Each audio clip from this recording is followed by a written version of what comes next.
On the 15th of April 1950, a notable chapter began in the Celtic story, one that would see the main character involved with the club for almost 3 decades.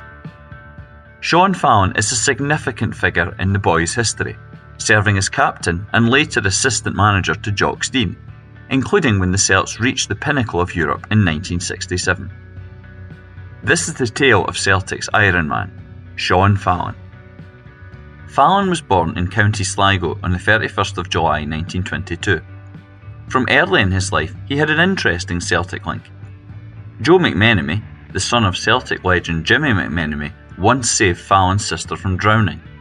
By way of thanks, Sean invited Joe back to his home, and Fallon was later sent a Celtic shirt and Willie Maley's book, The Story of the Celtic. Sean was an outstanding sportsman, accomplished in various sports. He was captain of a local swimming team and also played Gaelic football. However, his life would be dominated by another game, football. He served as a defender and turned out for various Irish teams, including Longford Town, Sligo Distillery and Sligo Rovers. In 1949, he signed for Glenavon and turned professional. His abilities were recognised beyond just club teams. Sean was selected to play at youth level for the Republic of Ireland and was also chosen for an Irish League 11 against a League of Ireland team. This fixture had a profound impact on his future direction. After impressing in this match, he was offered a chance to come to Scotland and sign for Celtic. He jumped at the prospect of doing this. Glenavon received a £5,000 transfer fee and Sean Fallon started his Celtic experience.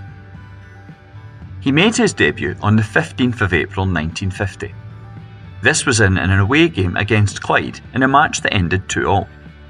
It's actually more notable for witnessing Willie Fernie's first goal for Celtic, although unfortunately Fernie then added an own goal to his record as well.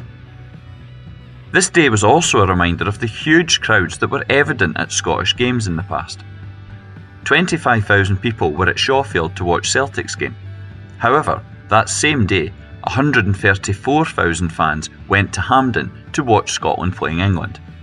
The Scots needed a win to qualify for the 1950 World Cup, but lost 1-0.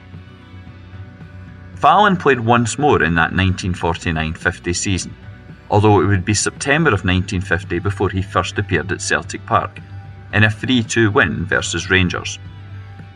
During his time at Parkhead, he would play in different positions, mainly defence, but also attack.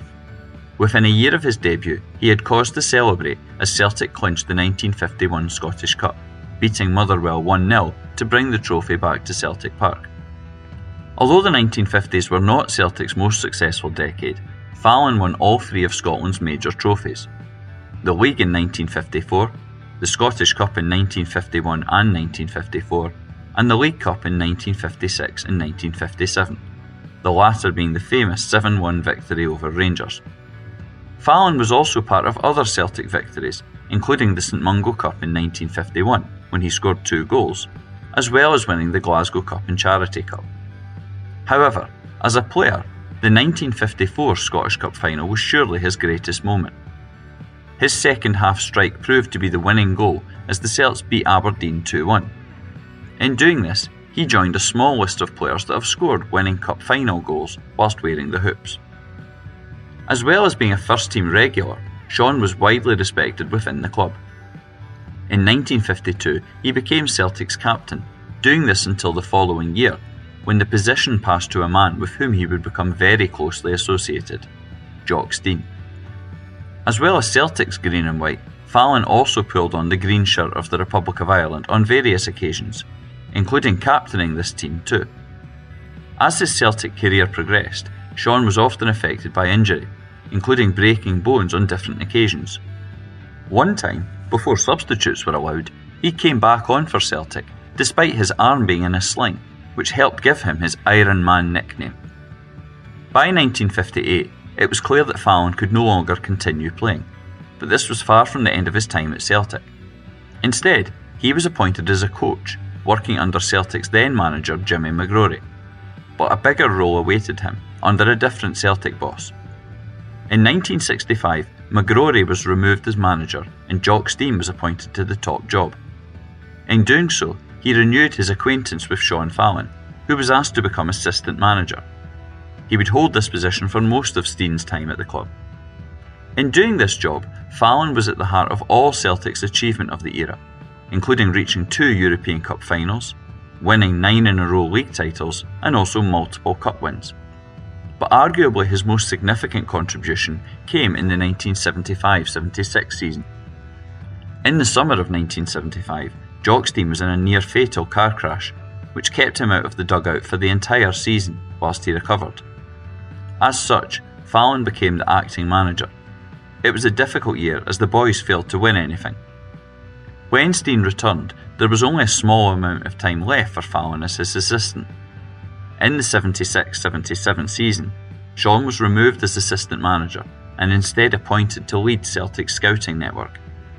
This caused him a great deal of hurt, and he later said that this action hurt deep in the heart. And then, in 1978, it got worse. Fallon's official time connected with Celtic came to an end. Jock Stein left the club and numerous other changes were made, including Fallon being sacked. It was a sad end for a man who had given almost 30 years of his life to Celtic. However, this didn't mark the end of Fallon's footballing life. Within 2 years, he was appointed as manager of Dumbarton, where he worked for a year. This time involved one very notable moment when Sean tried to tempt Dutch legend Johan Cruyff to move to Bog Head. He also later acted as a director for Dumbarton and then Clyde. The latter was a fitting one, as it was against Clyde that he had first played in Scotland. At various times, Sean Fallon's contribution to Celtic and his native Ireland has been recognised. In 2002, he was given the Freedom of Sligo, and then, 10 years later, in 2012, he unfurled the league flag to kick off Celtic's season. This was at the start of Celtic's second 9-in-a-row league run. This flag event came just months before his death in January 2013. His funeral was held in Glasgow's south side, and a memorial took place at Celtic Park. Sean Fallon played in the hoops more than 250 times, as well as scoring on 14 occasions, including cup final winners. Early in his Celtic career, he once remarked, "I can never hope to find words to express my feelings at becoming a member of the Celtic Football Club." He would surely be proud to know that his place in Celtic folklore is assured, given his involvement in so many of the club's greatest moments. A Celtic legend and the club's Iron Man are the simplest descriptions that can be given to Sean Fallon. If you want to learn more about Celtic history, follow Hail Hail History on Twitter, X or Blue Sky. You can also take part in free Celtic walking tours. Visit celticwalkingtours.wordpress.com for more information.